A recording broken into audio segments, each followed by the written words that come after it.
on va attaquer Marx. Alors juste une petite, j'avais prévu en fait des textes pour qu'on puisse justement interagir. Bon, malheureusement il n'y a pas eu de possibilité de faire des photocopies, donc on va s'adapter. Hein, ça sera moins sympa, mais voilà.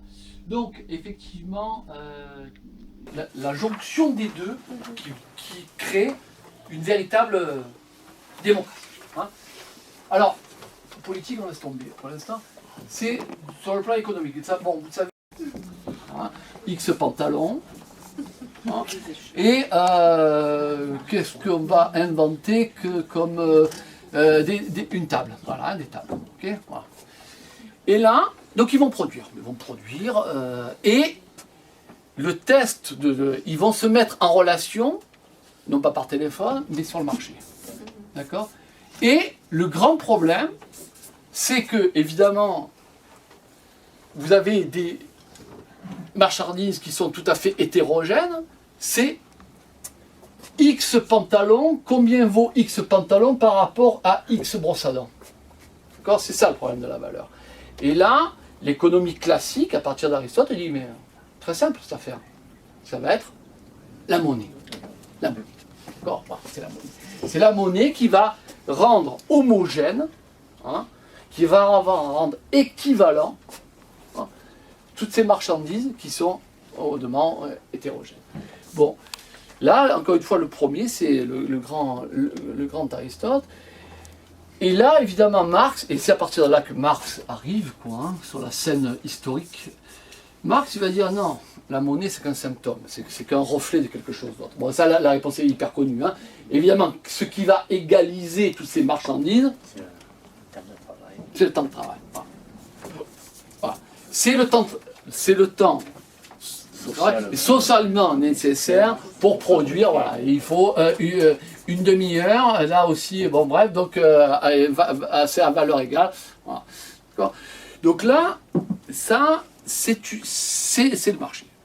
Et là, bon, je vais quand même faire le sérieux. Donc,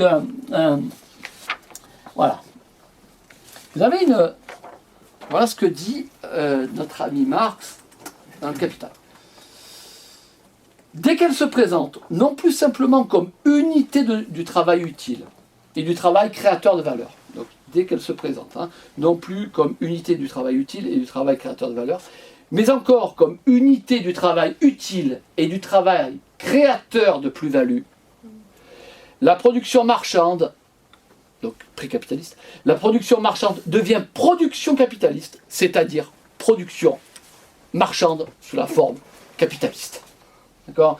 Donc c'est ça. Alors, juste, qu'est-ce que ça veut dire unité du travail utile, du travail créateur de valeur ? Bon, ça, là encore, hein, je vais très vite, hein, si vous voulez, je peux en revenir après ou maintenant. Enfin. Parmi les grandes découvertes, hein, ça c'était dans une fameuse lettre à Engels, Marx dit voilà, en fait, ma grande découverte, c'est la double structure du travail. Voilà, c'est ce qu'il a inventé. Hein, même, vous savez qu'il a puisé chez Ricardo, enfin, des grands penseurs d'économie. Mais ça, Ricardo, il a loupé le truc. Hein. C'est-à-dire que le travail se décompose en deux. Ce qu'il appelle le travail concret. Ça, c'est très important, hein, parce qu'on va voir, on va le retrouver pour la conception, la définition de la plus-value, hein, chez Marx. Vous avez le travail concret. Le travail concret, c'est quoi? C'est simple. Ben, c'est le travail qui va produire la brosse à dents, le pantalon, la table. D'accord? Voilà. Le travail qui va produire de la valeur qu'on appelle la valeur d'usage. D'accord? Voilà. Et voilà. Et là, vous avez le temps qu'il appelle abstrait. C'est-à-dire que le temps abstrait, c'est quoi? Mais le temps, c'est... Si vous enlevez, encore une fois, la particularité du travail, vous tombez sur le temps de travail. D'accord? Et c'est, encore une fois, ce temps abstrait qui va définir, qui l'identifie à la valeur. Voilà. Contre argent, et vous avez une nouvelle marchandise, vous avez un pantalon, vous achetez là, et vous vous retrouvez avec un super brosse à dents électrique qui élimine toutes les cadeaux. D'accord? Et là, vous passez au capitalisme. Là, vous voyez bien que là, il y a une équivalence. C'est encore une fois la logique de cette société, c'est de travailler sur l'équivalence, rendre équivalent des marchandises qui sont hétérogènes. Tandis que là, donc là, vous vous retrouvez avec une marchandise. Il n'y a pas de plus, il n'y a pas de moins. C'est une marchandise différente. Vous avez là. Mais par nature, elles appartiennent à la nature même, la marchandise. Tandis que là, vous avez le delta, évidemment, et c'est ça le capital. Le capital, c'est tout ce procès, hein, ce processus. C'est-à-dire que vous avez une somme d'argent au départ, d'accord, qui doit, au final, avoir, évidemment, être engrossé par, comme le dit, si on respecte l'allemand, engrossé par une somme supplémentaire. Hein, et c'est ça ce qu'il appelle, encore une fois, la plus-value. Et évidemment, cette transformation de la plus-value, elle va se faire au moyen d'une marchandise spéciale, qui va être, de nouveau, le travail. Donc, l'invention du capitalisme, il y en a plusieurs, hein, mais la première invention du capitalisme, c'est bien la création d'un marché. C'est le marché du travail. Voilà. Fini la partie critique de l'économie politique, c'est Marx, et on va entamer, alors ensemble, on va entamer, donc nous allons entamer la politique critique, hein, parce qu'évidemment, la seule peut-être, enfin pas la seule, mais l'une des grandes définitions de la politique, il n'y a de politique que de résistance. Hein. Voilà, la politique, ça ne sert pas simplement à élire ou à regarder des pseudo-débats, mais surtout à résister. Donc c'est pour cette raison que il faut peut-être se méfier de cette prolifération à l'heure actuelle des thématiques de l'au-delà. Ouais. Alors, je ne parle pas de ce qui va se passer post-mortem, hein, ça. Bon, on sait malheureusement sur des matérialistes que bon, eh ben voilà, hein, il n'y a pas de.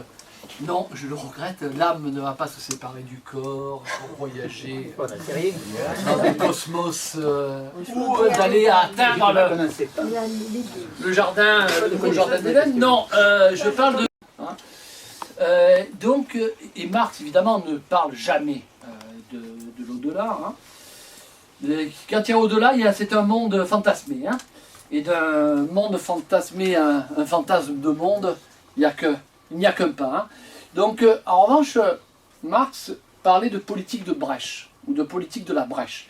C'est-à-dire qu'au sein du capitalisme, il faut essayer d'ouvrir des brèches.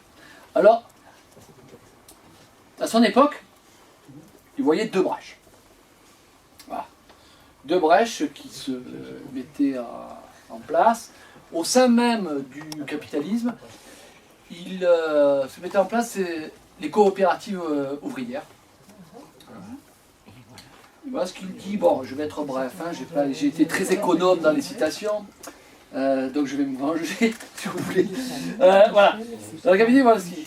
Pour ce qui est des coopératives ouvrières, elles représentent à l'intérieur de l'ancien système la première brèche faite dans celui-ci. Voilà.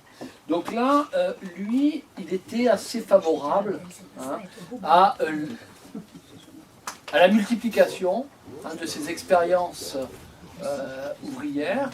Alors pourquoi ? Pourquoi ? Parce que là, à ses yeux, il y avait la possibilité justement d'étendre le concept de démocratie.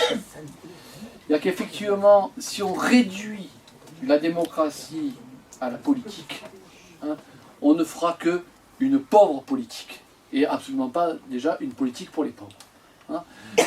Donc là, si on parle de démocratie, évidemment qu'il faut l'étendre au sein de l'économie et au sein donc de l'entreprise. Et comment créer, étendre la démocratie, ben, c'est que les ouvriers s'approprient leurs propres outils de production. Mais évidemment, il y a un problème. Pour les frères libres, pour toutes les expériences, même en Amérique latine, il y a, notamment au Brésil, hein, il y a une quantité énorme de coopératives ouvrières. Le problème, c'est que ça reste évidemment au sein même d'un système capitaliste et qu'ils sont toujours soumis à la rentabilité, à la productivité. Bon, même si évidemment la grande différence, c'est que c'est eux qui décident de leur propre productivité, de leur propre répartition. Voilà.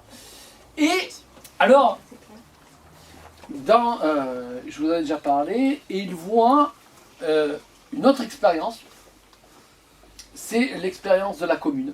Donc 1871, la commune de Paris, même si il y a une commune absolument importante à Marseille, mais bon, lui, pas au courant.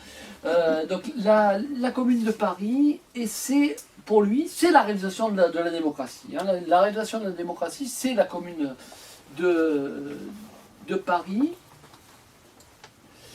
Alors pour lui, justement, pourquoi c'est intéressant? Parce que ce n'est pas, cette commune, elle n'est pas la réalisation d'une utopie. Hein. Et ce n'est pas la réalisation d'un système par décret. C'est véritablement donc une expérience populaire. Voilà, voilà ce qu'il dit, si vous voulez. Bon, il est dommage qu'on n'ait pas les textes, qu'on n'ait pas sous les yeux. Bon, je vais couper. Hein. C'est quoi le véritable secret de la commune pour lui? Son véritable secret, le voici. C'était essentiellement un gouvernement de la classe ouvrière, le résultat de la lutte des classes, des producteurs contre la classe des appropriateurs. La forme politique, enfin trouvée, qui permettait de réaliser l'émancipation économique